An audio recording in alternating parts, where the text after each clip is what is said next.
I was curious, since you have a percussive element inside the piano, when you work with the percussionist, like I saw it tonight, I see how it works, but I think a lot of people would think that that's over percussioning situation, or that you would overlap so much that the two personalities wouldn't stand apart.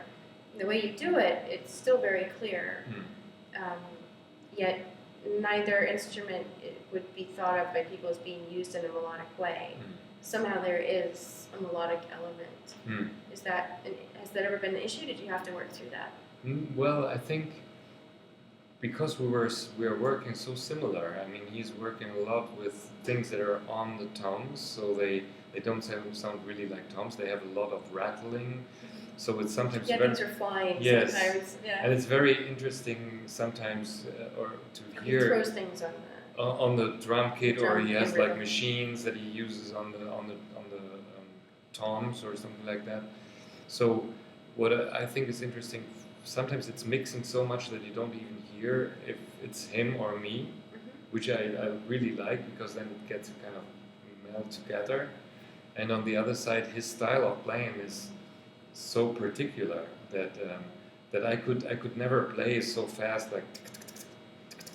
It's so solid too. Yes, the rhythm, yes. like he hits it, and it's right where it should be. Yeah. It stays right there. Yes, and that's very nice. And he breaks. He does a lot of breaks, which I totally love. He's playing like a pattern, and then he stops, and then he makes a longer break and gives you space as well. You know, I'm trying the same, and so we somehow kick each other, and it's a very nice process.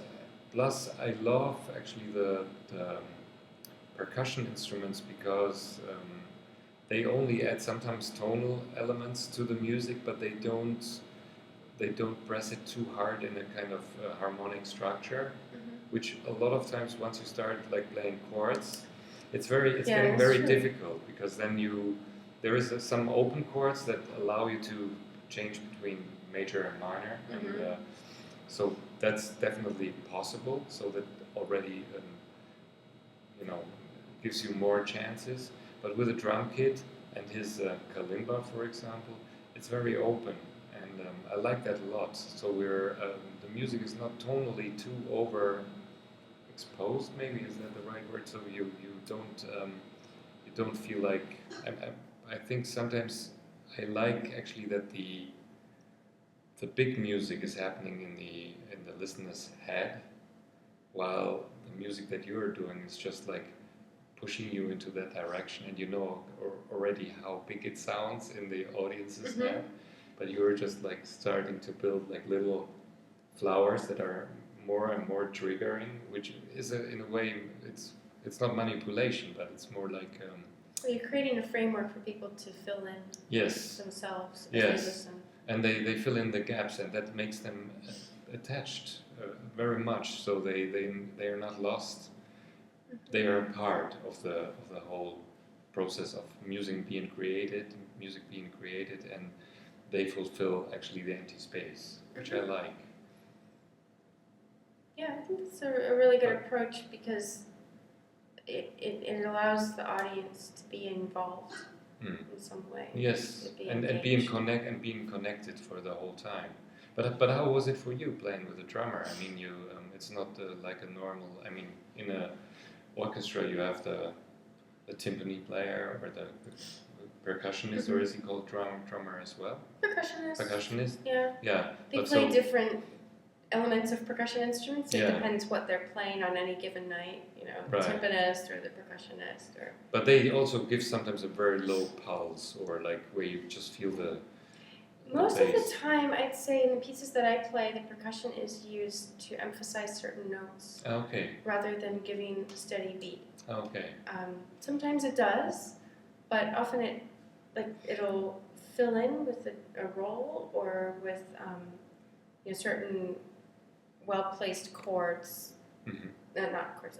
Well-placed notes on certain chords that kind of drive the momentum forward, or they'll have solo bits, like in Jennifer Higdon's concerto. She has the percussion actually interacting with the soloist in a way that you don't get to see very often. But actually, I should just mention I did a couple of guest pieces Yes. tonight, and I didn't have any idea what it would be like being on stage with. Well, we've played a couple shows now on our own, but being on stage with you and with a Samuli. percussionist, yeah, with Samuli, but in general, Yeah.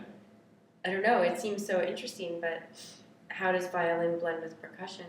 And I've always been really fascinated by trying to find the percussive element of violin, because people think of it as this melodic instrument. You know, it shows up in the romantic scenes in movies and in other cultures' music. It's used to carry the melody, but I think actually it has this incredible potential for rhythmic drive and percussion, in addition to the sort of the random sounds it can make. But how do you do that if you always just work on your own, or you always work on these pieces where you are the melody, or you're the sort of the filler, or the little ornamentation, you know? Yeah. There aren't many pieces written for violin that use the percussive elements without abusing the range of the instrument to a manipulated perspective. Yeah. So I actually found it great because he was, I felt like maybe it was just random, but I felt like when I would try something a little bit more percussive, and then he would, like something a little more rhythmic without so much pitch involved, he would then throw some echo back at me, and I could hear how it sounds, this idea might sound on percussion. And you play differently with him than you do with me. Yeah. So that was also really nice to have the chance, because you two have developed a way of playing together. Right. To experience your performance differently as well. Because I've not seen you. Oh, my nose is running. Okay. I've not seen you interacting with people who are improvising with you before. I've seen you when you've written out parts for other musicians and you rehearse it, and it really comes together well. And when you've done your solo things. But this is kind of like the first time I've seen you do a collaboration like what I kind of imagine we're doing, but with someone else. Yes. So it was great to be in the middle of all that, this sort of established pair of musicians, and I loved interacting with the percussive element. It was great. And I think if I did another piece, I would have done maybe contrasting melody a little bit more with the percussion element. But I feel like I do melody so much anyway. Yeah. It was nice to be able to dive into the middle. And I really like playing middle voices and being inside things instead of being sort of either leading or being on top of the structure. Well, you are mainly, a lot of times you're the dynamic, the one that is like leading into the dynamic. A lot of the pieces range. that I play, Yes. it's just written that way. But in string quartet, for example, I like playing second violin. Oh, okay. When I was in orchestra, I liked playing second violin. It's the closest I can get to the middle with the same instrument. I like the low areas, and I like the middle voices.